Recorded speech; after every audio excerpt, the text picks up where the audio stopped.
हैं कि पत्नी को पढ़ा लिखा कर काबिल बनाया और हुआ था घटना जो कि जैसे कि आपने गुमशुदगी की रिपोर्ट जो है कि 40,000 रुपये था, प्लस ये 10-15-20,000 रुपये कैश लेके गई हैं। कब से मतलब आप कॉल डिटेल निकलवाए होंगे, तो ये मामला कब से है कि कब से बातें ये लोग की चल रही हैं? तो अब आपकी तरफ से क्या प्रतिक्रिया है, फिर फाइनली मिलती कैसे हैं? समाज होता जा रहा है, 5 साल का इतना बड़ा बेटा होने के बावजूद भी कहीं न कहीं पत्नी इनकी छोड़ करके चली जाती है। ज्योति मौर्य का केस सामने आया, उसके बाद से भी ऐसे मामले देखने को मिल रहे हैं। आ गया था पैसे का कहिए घमंड या फिर नौकरी का घमंड। उसकी तक पढ़ाइए, पत्नी हो जाए बहू तो को न पढ़ाइए, बहू को या पत्नी को न पढ़ाइए। नहीं। नमस्कार, इसमें हम लोग प्रयागराज में हैं और प्रयागराज के सहसो क्षेत्र में हम लोग पहुंचे हैं और आपको बता दें कि पत्नी को पढ़ा लिखा कर काबिल बनाया और पति बच्चे को छोड़कर दूसरे आदमी के साथ भागी पत्नी। ये एक मामला फिर से संज्ञान में आया है और आप ज्योति मौर्य और आलोक मौर्य का केस तो देख ही रहे होंगे, कुछ सेम टू सेम वैसा ही मामला यहाँ पर भी देखने को मिला है। और आपको बता दें कि हमारे साथ डॉक्टर साहब बगल में बैठे हुए हैं और इन्हीं की धर्म पत्नी है, धर्म पत्नी नहीं कहेंगे, नॉर्मली केवल पत्नी कह सकते हैं क्योंकि वो धर्म अब नहीं निभा रही हैं और उनका नाम प्रियंका पटेल। देखिए डॉक्टर साहब हैं केसर प्रसाद और इनकी पत्नी है प्रियंका और इनकी पत्नी प्रियंका अब इनके साथ नहीं रहना चाहती और इन्होंने काफ़ी उनको पढ़ा लिखा करके इस मुकाम तक पहुंचा दिया था कि वो कहीं न कहीं जो है कि अब जॉब पा लेती हैं अच्छी खासी, जो कि बीएससी और एएनएम का इन्होंने कोर्स उनको जो है कराया था और अच्छे खासे पैसे भी खर्च किए थे और एएनएम का भी डिग्री उनका जल्द ही कंप्लीट हुआ है और रिजल्ट भी आ चुका है और पढ़ने में भी काफ़ी तेज़ ही। जैसा डॉक्टर साहब बता रहे थे कि पढ़ने में भी तेज़ थी और 85 प्लस इनके मार्क्स जो है यहाँ पर बने हुए थे और लेकिन अब वो इनके साथ नहीं रहना चाहती हैं। क्या कुछ घटना है, इनके सामने हम लोग डॉक्टर साहब से ही बात करते हैं। क्या हुआ था घटना जो कि जैसे कि आपने गुमशुदगी की रिपोर्ट जो है कि यहाँ पर दर्ज कराई थी सराय इनायत थाने में, तो क्या घटना था जो शुरुआत से क्रम से थोड़ा-सा बताइएगा, जो दर्शक हैं वो जानना चाहते हैं? केशर प्रताप पटेल जी बोल रहे हैं। हाँ, हमारी पत्नी प्रियंका पटेल, सन ऑफ शोभनाथ पटेल। हुँ। और ये हमारे यहाँ 17 तारीख को हमको प्रेम से खाना पीना खिलाया 12 बजे। हम मरीज देख रहे थे 12 बजे। इसके बाद इन्होंने रात्रि के 12 बजे? नहीं, शाम दोपहर में, दोपहर 12 बजे। दोपहर में 12 बजे। इसके बाद हमने 12:30 बजे लेट गए, हम सो गए। तो इन्होंने सारा सामान वगैरह अपना समेटा, कुछ ज्वेलरीज और पैसे वगैरह लेके ये चली गई। तो अपना ही ज्वेलरी और पैसे हाँ भी लेकर गई हैं? जी। क्या अच्छे खासे पैसे लेकर गई हैं क्या इधर से? पैसा इनके अकाउंट में 40,000 रुपये था, प्लस ये 10-15-20,000 रुपये कैश लेके गई हैं। हाँ, अच्छा। 2.5-3 लाख का ज्वेलरी लेके गई हैं। चलिए, तो क्या आपको मतलब उम्मीद है किसके यहाँ गई हैं, ऐसा कुछ आइडिया है आपके पास? किसी नंबर पे बात करते थे, कॉल डिटेल हमने निकलवाया तो उस नंबर का पता चला पर डे 7-8 बार इनकी बात होती थी उस लड़के कितने-कितने से। घंटे बात होती थी? आधे-आधे घंटे, 20-20 मिनट बात होती थी इनका। ये मामला कब से मतलब आप कॉल डिटेल निकलवाए होंगे, तो ये मामला कब से है कि कब से बातें ये लोग की चल रही हैं? ये 1 आध 2 साल से बातें चल रही हैं, क्योंकि उन्हें क्या बोलते सराय नायक में हमने दिया था, सीडीआर निकला तो तुम्हें से 1-2 साल से दिखा रहा था बात हो रही। तो 2 साल का तो एएनएम का कोर्स ही होता है, तो 2 साल तो क्या मतलब जब इन्होंने एएनएम की डिग्री में एएनएम में जब एडमिशन कराया था तभी से ऐसे मामले स्टार्ट हुए क्या बात करना? अब जैसा भी हो, इससे पहले हमें लगता है बीएससी से ही बात कर रही थी ये। अच्छा। क्योंकि सिम भी बदल रही थी बार-बार। अच्छा, तो आप इस बात पर संज्ञान नहीं ले रहे थे, भरोसा था आपको अपनी संज्ञान पत्नी क्या पर? भरोसा है, हमारे पास भी यहाँ भी खेती-बाड़ी भी, मैं किसान का लड़का हूँ। जी, जी, जी। खेती-बाड़ी भी हमको देखना रहता है, भाग-दौड़ रहती है जी। और तरह-तरह के काम है, रिलेटिव में जाना रहता है। जी। तो हम इनको कितनी बार रखाएँगे, आप ही बताइए। नहीं, भरोसा भी तो होता है, आपकी पत्नी है तो भरोसा भी रखे होंगे कि अब बेटा भी हो गया है, 5 इतना बड़ा बेटा भी है 5 साल का, तो कहीं न कहीं ऐसा कभी लग भी नहीं रहा था। कब शादी हुई थी आप लोगों की? 2017 में। 31 मई को। अच्छा, तो मतलब जो है कि वो जो 7 फेरे आपने निभाए थे, जो 7 फेरे आपने लिए थे, वो 7 फेरे उन्होंने नहीं निभाए? नहीं। हाँ। तो अब आपकी तरफ से क्या प्रतिक्रिया है? अब हमारी तरफ से प्रक्रिया कि न्याय जो है सत्य है उसी पे कार्रवाई किया जाए और क्या। जैसे वो पहले तो 17 की ये घटना होती है, बाद में 21 तारीख को 21 जून को आप जाते हैं सराय नायक थाने में रिपोर्ट दर्ज कराते हैं? नहीं, हम और बार पहले भी जगह थे, 18-19 तारीख को भी, 20 को गए। उन्होंने वहाँ सराय नायक थाना में हमसे फोटो बनवाने के लिए ये सब कागज ये सब ऐसे लिखे ही नहीं रहे थे, तब 21 तारीख को लिखा गया है। मतलब उससे पहले भी आप गए थे, लेकिन हाँ। तो जब आप यहाँ, जब ये पत्नी आपकी यहाँ से निकली तो उसके बाद से उनके उसके फोन बंद आने लगे थे क्या? उसके बाद फ़ोन बंद आया तो हमने अपने ससुर जी को फ़ोन किया, तो हमारे ससुर जी वहाँ से आए, तो उन्होंने भी इस पर व्यक्त था। सभी जगह रिश्तेदारियों वगैरह में यार मित्र के पास इनको टटोला गया तो कहीं पता नहीं चला। हाँ, तो फिर फाइनली मिलती कैसे हैं? फिर फाइनली इन्होंने कॉल डिटेल और सर्विलांस से नंबर लगाए दरोगा जी, तो उन्होंने बताया कि ये सिविल लाइन में रह रही हैं। प्रयागराज सिविल लाइन जी। में। हाँ, तो 7 तारीख को हमने डीएसपी साहब से मिला, वहाँ पर गंगापार डीएसपी साहब से मिला, तो उनसे हमने अनुरोध किया, तो उन्होंने फ़ोन लगाया। तब इनको दरोगा जी ने डांटा वाटा, तब ये अपने आशिक 2 वकील लेके इनके कार्रवाई के पक्ष में इनको यहाँ थाने सराय नायक थाने में हाजिर किया। अच्छा, तो फिर अब कहाँ रह रही हैं वो? इस समय वो मैके में रह रही हैं। हाँ, अब बेटा आपका कहाँ है? बेटा भी तो 5 साल का हो चुका है। बेटा हमारे पिताजी के पास रहते हैं। हाँ। गाँव में। चलिए, देख सकते हैं आप कि किस प्रकार का समाज होता जा रहा है। 5 साल का इतना बड़ा बेटा होने के बावजूद भी कहीं न कहीं पत्नी इनकी छोड़ करके चली जाती है, और इश्क का ऐसा बुखार चढ़ा है कि लोग अपने बेटे को, अब कम से कम पति का मोह नहीं तो कम से कम अपने बेटे का तो मोह रखना चाहिए कि 5 साल का उनका बेटा है और बेटे को छोड़ करके यहाँ से चली गई केवल आशिकी के चक्कर में।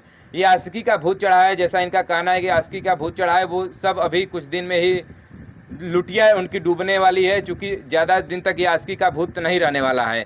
जो भी आशिक है कुछ दिन तक रहेंगे, उसके बाद वो भी छोड़ करके चले जाएंगे। ऐसा समाज बदलता जा रहा है। जब इतने सालों से 6 सालों से जब ये उनकी देख रेख कर रहे हैं, पढ़ा लिखा रहे हैं, इतना पैसा खर्च किए उनके संबंध में, तब पर भी इनकी नहीं हुई, तो अब उस जो प्रेमी की क्या होंगी, जिनके साथ 7 फेरे लिए, तो जब उनके साथ ये 7 फेरों का जो गठबंधन है वो नहीं निभा पाई, तो ऐसे प्रेमी के साथ वो कितने दिन तक रहेंगी, तो आगे ही विषय समझ में आएगा।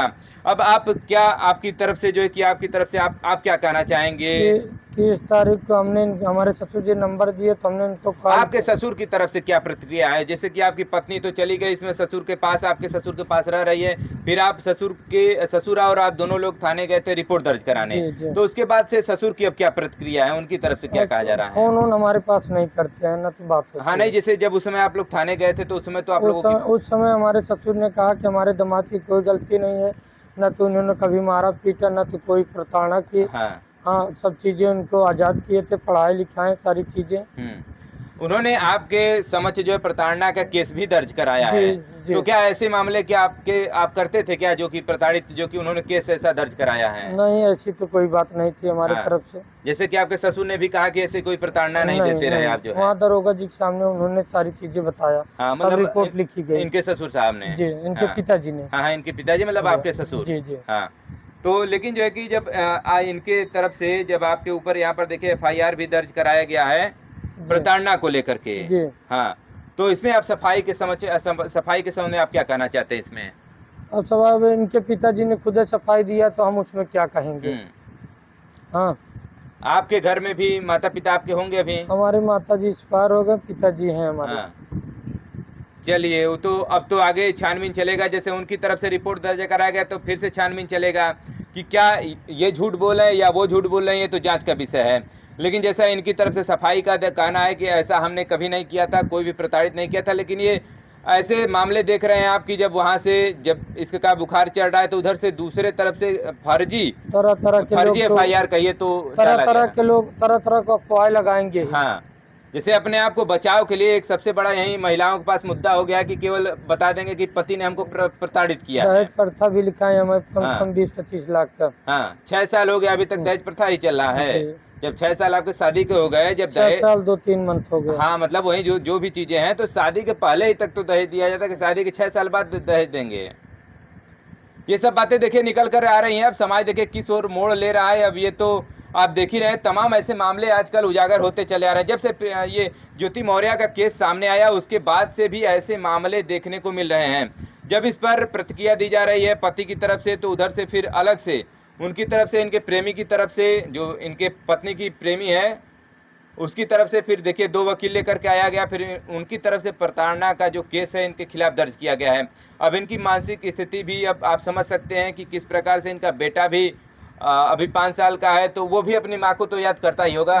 हाँ, तो रोता है और क्या।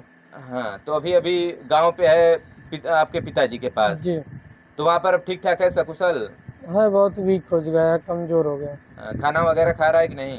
खाना पीना खाता है थोड़ा बहुत। आपकी स्थिति है, क्या सीख देना चाहेंगे? जैसे जो भी लोग हैं, अगर समाज में जैसे इस प्रकार की कुरीतियां प्रतिदिन आप देख रहे हैं कि इस समय तो आप पर डे अब अगर समाचार पत्र पढ़ रहे होंगे या फिर न्यूज देख जी रहे होंगे, जी तो ऐसे मामले इसमें देख रहे हैं। जब से ज्योति मौर्य का केस जी आया है तब से तो बहुत प्रतिदिन 8 से 10 मामले ऐसे देखने जी को मिल रहे हैं कि रोज कोई ना कोई पत्नी को छोड़कर, पत्नी जो है छोड़ करके भाग जा रही है पत्नी, फिर उसके बाद दूसरे केस दर्ज कराए जा रहे हैं। तो क्या सीख देंगे आगामी जो भविष्य में ऐसे अगर कोई पति है तो उनको क्या सीख देना चाहेंगे? क्या निगरानी वगैरह रखें अपने पत्नी पर? अपने पत्नी पर निगरानी रखें और उनको अपने उसी हिसाब से पढ़ाइए लिखाइए ना, उनको जितना हाँ, पढ़े मतलब उसी वही बातें निकल कर आए कि पढ़ाइए लिखाइए नहीं, जैसा कि ज्योति मौर्य के मामले में जी था। बहुत पढ़ा लिखा देंगे, यही तो है कारनामा, क्या जी करेंगे। जी जी। जैसा देखिए, अभी हाल ही में हमने दिखाया था आपको रेशमा और रविंदर का मामला। रेशमा कहीं ना कहीं कांस्टेबल होने के बाद उसका भी एक घमंड आ गया था, पैसे का कहिए घमंड या फिर नौकरी का घमंड। उसके बाद से ही उसने भी रविंदर को जिस प्रकार से बदतमीजी, मतलब उसके साथ जिस प्रकार से बदसलूकी की है, उसके बाद भी उसकी भी मानसिक स्थिति सही नहीं है। वैसा ही मामला देखिए यहाँ पर फिर से एक बार सामने निकल करके आया है।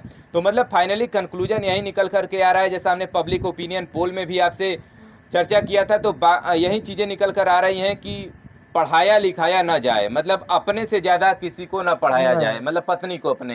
पत्नी को पढ़ा देंगे तो वो आपके सीट पे बैठना चाहती है। हाँ, मतलब क्या पुराना जो दौर था, जो अपने पूर्वज कहा करते थे, वही तब चीज़ें तब सही थी तब क्या? तब ये सब मामला ही नहीं होता था। आप कभी सुने होंगे हाँ सन 2000 से पहले कभी सुनेंगे ही नहीं कि ऐसा मैटर। हाँ, नहीं, जैसे पूर्वज जो कहते थे कि पत्नी को पढ़ाओ ना, अनपढ़ ही रहे, सही है।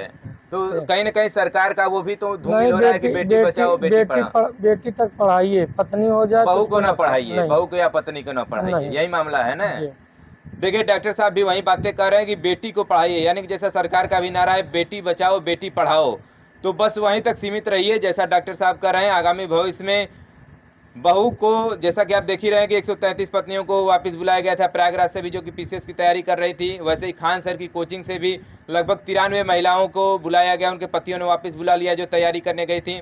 तो ये सब मामले देखिए देखने को मिल रहे हैं। तो इनका भी कहना है कि अपने से ज़्यादा अपनी पत्नी को ना पढ़ाया जाए, यानी कि आपसे कम पढ़ी लिखी रहेगी तो आपके साय में रहेगी, आपके इर्द गिर्द रहेगी, और वहीं कहीं अगर ज़्यादा पढ़ा देंगे, कहीं नौकरी लग जाएगी तो अपने हिसाब से चलेगी, आपकी बातों को नहीं मानेगी। यही है डॉक्टर साहब। जी हाँ, तो देखिए यही सब बातें निकल करके आई हैं, लेकिन जो प्रताड़ना का इन पर केस है वो सरासर गलत है, जैसा कि इनका कहना है। और बाकी पुलिस जांच कर रही है, और जैसा भी रिपोर्ट रहेगा हम आगे जो है आपसे रूबरू होते रहेंगे। देखिए ऐसा वीडियो बनाने का हमारा ऐसा कोई मकसद नहीं है कि आप लोग सोच रहे होंगे कि लगातार ट्रेंडिंग टॉपिक चल रहा है तो इसी को पकड़ करके ये सब चीज़ें बनाई जा रही हैं, लेकिन समाज में एक सीख मिल रहा है, उसी के मद्देनज़र हम लोग यहाँ पर पहुँच रहे हैं। चूँकि जब डायरेक्ट जो है कि हम इनसे रूबरू होंगे तो वो बातें निकल करके आएंगी, लेकिन अगर हम केवल पर्सनली बता देंगे उस बातों को तो आप लोग सब सोचेंगे कि ये सब झूठे मिलीभगत या फिर ऐसे झूठी अफवाहें आप लोग उड़ा रहे हैं। लेकिन साक्षात देखिए हमारे साथ डॉक्टर साहब बैठे हुए हैं, इनके साथ ये घटना घटित हुई है, और अब काफ़ी चिंता का भी है विषय इनके ऊपर, और काफ़ी जो है कि बीमारी हालत में भी हैं, और काफ़ी दुखी भी हैं। आप देख सकते हैं चेहरे से भी इनके दुख देख सकते हैं, उनका बेटा भी 5 साल का बेटा है, तो आप समझ ही रहे हैं क्या होगा। तो यही सब बातें, हमारा वीडियो करने का मुख्य मकसद यही था कि ऐसे जो कुरीतियाँ हैं समाज में देखने को न मिले। खबर देखने के लिए बहुत बहुत धन्यवाद।